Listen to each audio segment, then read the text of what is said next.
Mais pour démarrer cette édition, une histoire que nous voulions vous raconter.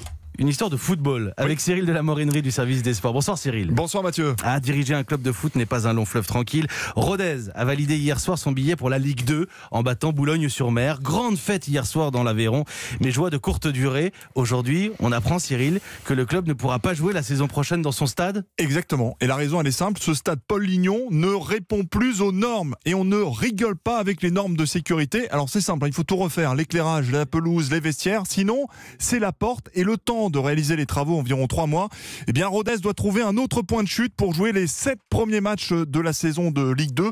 Le club appelle par conséquent les villes voisines, notamment Toulouse à 150 km, mais déchante vite, vu les prix pratiqués, se désole le maire de Rodez que je viens de joindre, Christian Tessèdre.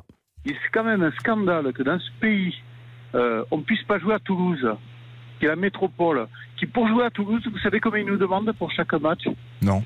Entre 80 000 euros et 100 000 euros. Par match. Mais du coup, on va jouer à Bastia. C'est quand même incroyable que de Rodez, on soit obligé d'aller jouer à Bastia, qui eux jouent le jeu en nous demandant 10 fois moins pour le terrain.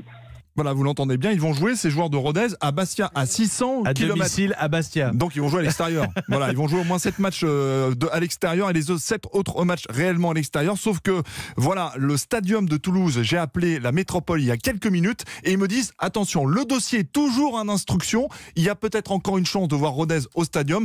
Bon, c'est peut-être un moindre mal finalement Bastia, parce que vous vous souvenez sans doute de l'histoire de Luznac, ce petit village de l'Ariège en 2014 qui s'était fait refuser l'accession en Ligue 2 en raison justement de son stade jugé trop vétuste. Merci beaucoup Cyril de la Morinerie. Je voulais absolument qu'on raconte cette histoire ce soir. Il est 18h04.